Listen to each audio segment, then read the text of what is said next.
இயேசு கிறிஸ்துவில் பிரியமான உறவுகளே, கருவிகள் நம்மை கடவுளிடம் கொண்டு போய் சேர்ப்பது அல்ல.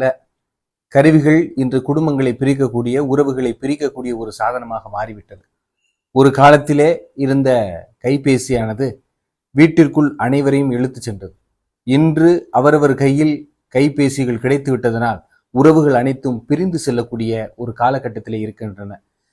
இந்த டெக்னாலஜி அப்படின்னு சொல்லுவாங்க. இந்த டெக்னாலஜி ஒன்று இப்போ வளர்ந்தது கிடையாது. 2000 ஆண்டுகளுக்கு முன்னாடியே வளர்ந்துருக்கிறது.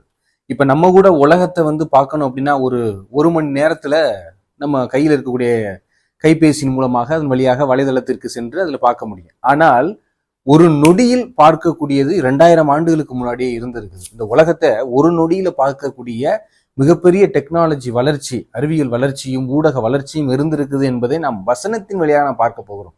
எப்படி என்றால், லூக்கா நற்செய்தி 6வது அதிகாரம் 5வது வசனத்திலே பார்க்க போகிறோம். பின்பு அழகை அவரை அழைத்து சென்று உலகத்தின் அரசுகள் அனைத்தையும் ஒரு நொடி பொழுதில் அவருக்கு காட்டியது. அப்ப சாத்தான் நம்மளை விட பயங்கர டெக்னாலஜியில் இருக்குது. எப்படின்னு பார்த்தோம்ல, ஒரு நொடியில ஆண்டவர் இயேசு கிறிஸ்துக்கு உலகத்தையே காட்டக்கூடிய சாத்தான் அந்த அளவிற்கு ஆண்டவர் இயேசு கிறிஸ்துவை கவர்ந்து இழுக்க பார்க்கிறது. இன்று என்னுடைய கையில் இருக்கக்கூடிய இந்த கருவி என்னை கடவுளிடம் கொண்டு போய் சேர்க்கிறதா, இல்லை கடவுளிடம் இருந்து பிரிக்கிறதா என்பதைத்தான் நாம் பார்க்கக்கூடிய கட்டாயத்தில் இருக்கிறோம். அன்னை தெரசாவை பற்றி சொல்லும்போது சொல்லுவாங்க, நீங்கள் 1969ஆம் ஆண்டு நிலவிலே முதலையாக காலடி வைக்கும் போது ஒரு நிருபர் அன்னை தெரசாவிடம் கேட்கிறார், அம்மா உங்களுக்கு நிலவுக்கு செல்ல வாய்ப்பு கிடைத்தால் நீங்க போவீங்களா அப்படின்னு கேட்கிறாங்க. அப்ப அவர் என்ன சொன்னார் அப்படின்னா, அங்கு ஏழைகள் இருப்பது எனக்கு தெரிந்தால் நானும் என் சகோதரிகளும் செல்வோம் என்று சொல்லக்கூடிய அந்த நோக்கத்தை நாம் பார்க்கிறோம். இன்று ஊடகங்கள் வளர்ச்சி அடைந்து விட்டது. ஆனால் நம்மை கடவுளிடம் கொண்டு போய் சேர்க்கிறதா, இல்லை கடவுளிடமிருந்து பிரித்து வருகிறதா என்பதை பார்க்க வேண்டும். இன்றைய இளைய சமுதாயங்களை பார்க்கிறோம். அவர்கள் ஊடகத்தினுடைய உள்ளே இன்ஸ்டாகிராமு, வாட்ஸ்அப்பு, ஃபேஸ்புக்கு, அது இதுன்னு உட்கார்ந்து மணிக்கணக்காக நேரங்களை செலவிடக்கூடிய மனிதர்களை நாம் பார்க்கிறோம். எனவே நம் ஊடகத்தின் வழியாக கடவுளை அடைய முடியாது. ஊடகம் ஒரு சிறிய 1% தான் உதவி செய்ய முடியும். மீதி 99% நாம் தான் முயற்சி எடுக்க வேண்டும் என்பதை நாம் பார்க்க வேண்டும். எனவே சாத்தான் நம்மை விட பயங்கரமான ஒரு டெக்னாலஜியில் இருக்கிறான், ஒரு வளர்ச்சியில் இருக்கிறான். அவன் இன்னைக்கு ஒரு நொடியில உலகத்தை ஆண்டவருக்கு எடுத்து காட்டுறான். இன்னை வரையிலும் நம்மால் அப்படிப்பட்ட ஒரு வளர்ச்சியை காண முடியவில்லை. எனவே சாத்தான் மிகப்பெரிய ஒரு வளர்ச்சியை வைத்திருக்கிறான் என்றால் எதற்காக என்றால், அவன் தன் பக்கம் இழுப்பதற்காக, இறைவன்கிட்ட கொண்டு போய் சேர்ப்பதற்காக அல்ல. அவன் தன் பக்கம் அனைவரையும் மாயக்கவர்ச்சியில் இழுக்க வேண்டும் என்பதற்காகத்தான் அதை வைத்திருக்கிறான் என்பதை நாம் பார்க்க வேண்டும். எனவே இந்த உலகத்தில் நாம் செய்யக்கூடிய ஒன்னே ஒண்ணுதான், கொஞ்சம் இந்த தவக்காலத்துல மாறித்தான் பார்ப்போமே அப்படின்னு சொல்லிட்டு இருக்க வேண்டும். பல பேர் என்ன நினைக்கிறாங்க, சாப்பிடாம இருக்கணும், நோன்பு இருக்கணும், காசை பூரா சேர்த்து வைக்கணும், தர்மம் பண்ணணும், தானம் பண்ணணும், ஜபம் பண்ணணும் அப்படின்னு சொல்லிட்டு பல முயற்சிகள் எடுத்துக்கிட்டு இருக்கோம். அதன் ஊடாக இன்னொரு முயற்சியாக ஒரு நாளைக்கு நான் குறைந்தபட்சம் இந்த கைபேசியை எடுக்க மாட்டேன், குறைந்த நாளைக்கு கொஞ்ச நேரத்துக்கு நான் அதை பயன்படுத்த மாட்டேன், கொஞ்ச நேரம் நான் கடவுளோடு இருக்கிறேன், உறவுகளை நான் பார்க்கிறேன் என்று பார்க்க கற்றுக்கொள்ள வேண்டும். ஏன்னா இன்னைக்கு ஊடகங்களும் கருவிகளும் நம்மிடமிருந்தும் பிரித்து விட்டது, கடவுளிடமிருந்தும் பிரித்து விட்டது, இயற்கையிடமிருந்தும் பிரித்து விட்டது. எனவே நாம் கருவிகளோடு செலவிடக்கூடிய நேரத்தை சற்று கணக்கிட வேண்டும். இந்த கருவியில் நாம் எவ்வளவு நேரம் உட்கார்ந்து இருக்கிறோம். சும்மா ஒரு ஒரு காணொலி காட்சியை பார்க்கிறோம் அப்படின்னா நமக்கு ஒரு ஆர்வம், இன்னும் கொஞ்சம் நேரம் பார்ப்போமே, இன்னும் கொஞ்சம் நேரம் பார்ப்போமே அப்படின்னு சொல்லிட்டு இருக்கு. பெற்றோர்களே கொஞ்சம் கவனமாக இருங்கள். உங்கள் பிள்ளைகள் தொடக்கத்தில் எப்படி கேட்பாங்க அப்படின்னா, அம்மா அப்பா ஒரு 10 நிமிஷம் ஃபோன் தாங்களே அப்படின்னு கேட்பாங்க. அந்த 10 நிமிஷம் தான் அவங்க வாழ்க்கையை அழிக்கக்கூடிய ஒரு கருவியாக இருக்கிறது. எனவே 10 நிமிஷம் நீங்க கொடுத்துட்டீங்க அப்படின்னா அவங்க 10 நிமிஷத்தோட நிப்பாட்ட மாட்டாங்க. அவங்க ஒவ்வொரு நாளும் அந்த 10 நிமிஷத்துக்காண்டி தான் உங்கள்கிட்ட பேசுவாங்க. எனவே நாம் பிள்ளைகளை அந்த கருவிகளுக்காக நம்முடன் கருத்துக்கள் பரிமாற்றம் செய்யக்கூடாது என்பதை கற்றுக்கொள்ள வேண்டும். அப்ப நம்ம என்னதான் செய்யலாம் அப்படின்னா, கொஞ்சம் மொபைல் ஃபாஸ்டிங் அப்படின்னு சொல்லிட்டு ஒரு வார்த்தை இப்போது பரவலாக நாம் கேள்விப்பட்டு கொண்டிருக்கிறோம். எனவே கைபேசியை சிறிது நேரம் நாம் அதை தவிர்த்து விட்டு உறவுகளோடு, நம்மோடு, கடவுளோடு, இயற்கையோடு செலவிடக்கூடிய காலத்தை நாம் உருவாக்கி கொள்ள கற்றுக்கொள்ள வேண்டும் என்பதுதான் உண்மையாக இருக்கிறது. அன்பிற்கினிய உறவுகளை கொஞ்சம் தவிர்த்து தான் பார்ப்போமே, கொஞ்சம் நம்ம வாழ்க்கையை நம்ம கவனிச்சு தான் பார்ப்போமே.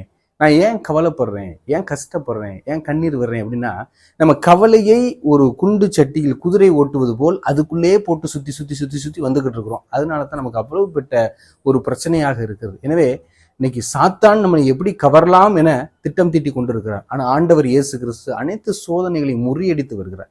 நேற்றைய வாசத்துல பார்க்கிறோம், கடவுள் 40 நாளும் சாத்தானால் சோதிக்கப்படுகிறார். 1 நாள் 2 நாள் 3 நாள் கிடையாது, 40 நாளுமே சாத்தானால் சோதிக்கப்படுகிறார். ஏதோ இந்த 3 துன்பங்களை மட்டும் நமக்கு கொடுக்கிறார்கள். நீ கல்லை அப்பமாக்கி சாப்பிடு அப்படின்னு சொல்றார். நம்முடைய கடவுள் யார் தெரியுமா? கல்லை அப்பமாக்கியவர் அல்ல, தன்னையே அப்பமாக்கியவர் தான் நம்முடைய ஆண்டவர் இயேசு கிறிஸ்து. அப்படிப்பட்ட ஒரு உன்னதமான மனிதரைத்தான் நாம் வழிவிட்டு கொண்டிருக்கிறோம், நம்முடைய முன்மாதிரியாக எடுத்துக் கொண்டிருக்கிறோம். இந்த 40 நாளும் நாம் நோன்பு இருப்பது எதற்காக என்றால், என்னையே நான் கழுவ அப்படிங்கிறது தான் அதனுடைய மைய சிந்தனை. நம்ம பல பேர் சொல்றோம், இந்த 40 நாள் எதுக்கு ஃபாதர் அப்படின்னா, ஆண்டவருடைய பாடுகளை தியானிக்க வேண்டும் என்று நாம் முடிவு எடுத்திருக்கிறோம். ஆண்டவர் இயேசு கிறிஸ்து 8ஆம் ஸ்தலத்துல எருசலேம் மகளிரை பார்த்து சொல்லுவார், அழகா சொல்வார், நீங்க எனக்காண்டி அழுக வேணாம், உங்களுக்காண்டி உங்க பிள்ளைகளுக்காண்டி அழுகுங்க அப்படின்னு சொல்லுவார். இந்த 40 நாள் என்னை எதை குறிக்கிறது என்றால், நான் என்னையும் என் குடும்பத்தையும் என்னை சூழ்ந்திருப்பவர்களையும் நான் எப்படி சரி செய்து கொண்டு போவது, நாங்கள் செய்த பாவங்கள் என்ன, அதை எப்படி நாங்கள் ஆண்டவரிடம் பரிகாரம் கேட்பது என்று பார்க்க வேண்டும். எசாயா புத்தகம் 38வது அதிகாரம் 17வது வசனத்தில் அழகா சொல்வார், கடவுள் நம்முடைய பாவங்களை அவருடைய முதுகுக்கு பின்னால எரிகிறார். எப்பொழுது என்றால், நாம் மனம் உவந்து மன்னிப்பு கேட்கும் போது. நடிக்க கூடாது, கடவுள்கிட்ட போய் சும்மா கண்ணீர் விடுற மாதிரி விட்டுட்டு இருக்க கூடாது. ஏன்னா கடவுளுடைய கண்கள் 1000 கேமராவை விட மிகப்பெரிய ஒரு கேமரா. அது பாத்தீங்க அப்படின்னா நுண்ணிப்பாக பார்க்கக்கூடியது என்று பார்க்கிறோம். எனவே அவரிடமிருந்து நாம் ஒளிந்து கொள்ளவே முடியாது. எனவே எச்சரிக்கையாக இருக்க வேண்டும். கடவுள் நம்மை கட்டாயப்படுத்துவோர் அல்ல, நீ இப்படித்தான் இருக்கணும், இப்படித்தான் வரணும் அப்படின்னு சொல்லிட்டு கட்டாயப்படுத்துவோர் அல்ல. கடவுள் நம்முடைய அனுமதிக்காக காத்திருக்கக்கூடியவர். அதனால தான் திருவெளிப்பாடு 3:20 பார்க்கிறோம், நான் கதவு அருகில் நின்று தட்டி கொண்டிருக்கிறேன், நீ திறந்தீங்கன்னா நான் உன் கூட வந்து சாப்பிடுவேன், இல்லாட்டினா நான் தட்டிக்கிட்டே தான் இருப்பேன். கடவுள் தட்டிக்கிட்டே தான் இருக்கிறார். நான் திறக்க வேண்டிய காலம் தான் இந்த தவக்காலம். இந்த தவக்காலம் என்பது ஒரு சாவி.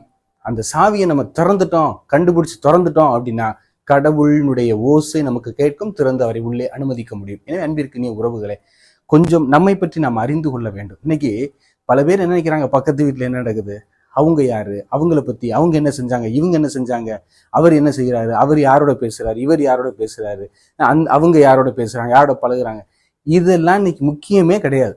இது இன்னைக்கு தலைப்பு செய்தியும் கிடையாது. இது நம்முடைய வாழ்க்கைக்கு 1% கூட முக்கியம் கிடையாது.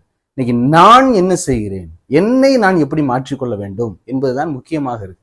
இன்னைக்கு நம்ம இன்னொருத்தவங்களை பத்தி சிந்திக்கும் போது அவங்களுக்காண்டி நேரம் கொடுக்குறீங்க, அவங்களுக்காண்டி உங்களுடைய சிந்தனைகளை செலவழிக்கிறீங்க, அவங்களுக்காண்டி உங்களுடைய வார்த்தையை செலவழிக்கிறீங்க. எப்பதான் நமக்காக நாம் வாழப்போகிறோம், நம்மை நாம் எப்பொழுது திருத்த போகிறோம் அப்படிங்கிறத பார்க்கணும். எனவே ஆண்டவர் சொன்ன அந்த வார்த்தையை நாம் பிடித்துக் கொள்ள வேண்டும். உங்களுக்காகவும் உங்கள் பிள்ளைகளுக்காகவும் அழுகுங்கள், நீங்க என்னை பத்தி கவலைப்படாதீங்க. பச்சை மரத்துக்கே இந்த கதினா பட்ட மரமாகிய உங்களுக்கு என்ன கதியோ அப்படிங்கிறத நம்ம நினைச்சு பார்த்துக்கணும். எனவே நம்ம பட்ட மரமா இருக்கிறோம் அப்படின்னா, இந்த தவக்காலத்துல எப்படி பச்சை மரமாக மாற வேண்டும் என்று கொடுக்கப்பட்ட காலம்தான் இந்த தவக்காலம். எனவே நம்மை நாம் பச்சை மரமாக மாற்ற இந்த தவக்காலத்திலே முயற்சி செய்வோம். எனவே 3 கருத்துக்களை பரிமாற்றிருக்கிறேன். 1, நம்மை விட, நம் கையில் வைத்திருக்கிற கருவிகளை விட சாத்தானுடைய கருவி மிகவும் வேகமானது. அதனால தான் ஆண்டவர் இயேசு சொல்லுவார், சாத்தான் மின்னலை போல் விளக்கண்டேன் அப்படின்னு சொல்லுவாங்க. எனவே சாத்தான் நம்மையை விட ரொம்ப வேகமா இருக்கான். ஒரு நொடி பொழுதுல உலகத்தையே காட்டுறான் அப்படின்னா, அவருடைய செல்லினுடைய தன்மை எப்படி இருந்திருக்கும், அவனுடைய ஊடக தன்மை எப்படி இருந்திருக்கும் அப்படிங்கிறத நம்ம சிந்திச்சு பார்க்க வேண்டும். 2வது, பிறரை பற்றி கவலைப்பட வேண்டாம். அவரவர் வாழ்க்கை அவரவர் பார்த்துக் கொள்வார்கள். நம்முடைய வாழ்க்கையை பார்க்கத்தான் இன்று யாருமே கிடையாது. எனவே நம்மை நாம் சரி செய்து கொள்ள முயற்சி செய்ய வேண்டும்.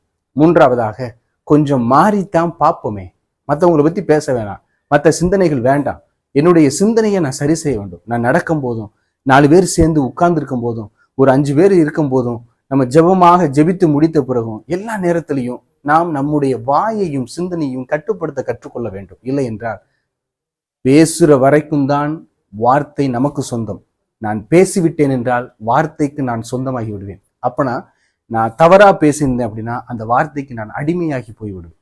எனவே நம்முடைய வார்த்தையில் கவனம் செலுத்த வேண்டும். எனவே கொஞ்சம் இந்த தவக்காலத்தில் மாறி பார்க்க முயற்சி செய்வோம்.